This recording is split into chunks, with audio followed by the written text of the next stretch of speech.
June 4వ తేదీన కౌంటింగ్‌కు సంబంధించి కౌంటింగ్ ఏజెంట్లు గంట ముందే కౌంటింగ్ కేంద్రాలకు చేరాలని కాకినాడ ఆర్. వెంకట్రావు తెలిపారు. సార్వత్రిక ఎన్నికల ఓట్ల లెక్కింపు ప్రక్రియ జూన్ 4న ఉదయం 8 గంటలకు ప్రారంభమవుతుందని కాకినాడ వెంకట్రావు తెలిపారు. కాకినాడ కార్పొరేషన్ కార్యాలయంలో ఎన్నికల అధికారులతో కౌంటింగ్ సంబంధించి సమావేశం నిర్వహించారు. ఈ సందర్భంగా ఆయన మాట్లాడారు. ఈ నెల 4వ తారీఖున జరగబోయేటటువంటి ఈవీఎం అదేవిధంగా పోస్టల్ బ్యాలెట్స్ సంబంధించినటువంటి కౌంటింగ్కి సంబంధించి మనకి జేఎన్టీయూలో సివిల్ ఇంజనీరింగ్ బ్లాక్లో ఫస్ట్ ఫ్లోర్లో నంబర్ 41 కాకినాడ సిటీ అసెంబ్లీకి సంబంధించి కౌంటింగ్ జరుగుతుంది.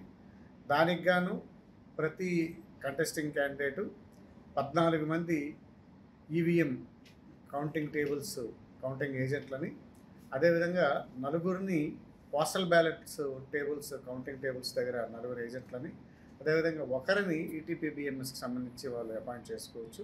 వాళ్ళు ఫారం 18లో అపాయింట్ చేసి మాకు ఇవ్వాల్సి ఉంటుంది. అవి ఇన్ డూప్లికేట్ కాపీస్తో పాటు 2 ఫోటోలు కూడా పంపించాలి. వారిని మేము ఇక్కడ వారు మా ఎదురుగా సంతకం చేస్తే కౌంటింగ్ ఏజెంట్లు సంతకం చేసిన తర్వాత ఒక కాపీ మా దగ్గర ఉంటుంది, ఒక కాపీ కౌంటింగ్ ఏజెంట్ దగ్గర ఉంటుంది. ప్రతి కౌంటింగ్ ఏజెంట్కి ఎలక్షన్ ఐడి కార్డు కూడా ఇవ్వటం జరుగుతుంది. 4వ తారీఖున వారు కనీసం గంట ముందు వాళ్ళు వచ్చి వారి యొక్క సెకండ్ ఏదైతే కాపీ ఉందో ఆ సెకండ్ కాపీతో పాటు మేము పంపించినటువంటి ఎలక్షన్ ఐడి వాళ్ళకి సంబంధించి ఏదైతే ఇస్తున్నామో ఆ ఐడి కాపీ కూడా పట్టుకొచ్చి వారు మా ఎదురుగా సెక్షన్ 128కి సంబంధించిన డిక్లరేషన్ మీద వారి సిగ్నేచర్ కూడా సైన్ చేయాల్సి ఉంటుంది. సైన్ చేసిన వాళ్ళని మాత్రమే లోపలికి పంపిస్తారు. కాబట్టి అందరు కౌంటింగ్ ఏజెంట్స్ కూడా ఆ రోజు ఉదయం 6 గంటలకే కాకినాడ సిటీ అసెంబ్లీ కాన్స్టిట్యున్సీకి సంబంధించిన కౌంటింగ్ హాల్ వద్దరికి అందరు కూడా చేరాల్సిందిగా కోరుతున్నాం. వారందరూ కూడా ఏ కౌంటింగ్ టేబుల్ దగ్గర వారు ఉండాలి అనేది కౌంటింగ్ టేబుల్ కూడా ఇండికేట్ చేస్తూ, ఏ క్యాండిడేట్ తాలూకా కౌంటింగ్ ఏజెంట్ అనే విషయాన్ని కూడా ఇండికేట్ చేస్తూ వాళ్ళకి బ్యాచ్ ఇవ్వడం జరుగుతుంది.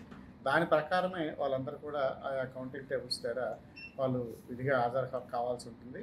ఒకసారి ఈ కౌంటింగ్ ఏజెంట్ని అపాయింట్ చేసిన తర్వాత కౌంటింగ్ స్టార్ట్ అయిన తర్వాత కౌంటింగ్ ఏజెంట్ని మార్చుకునేటట్టు వీలు లేదు.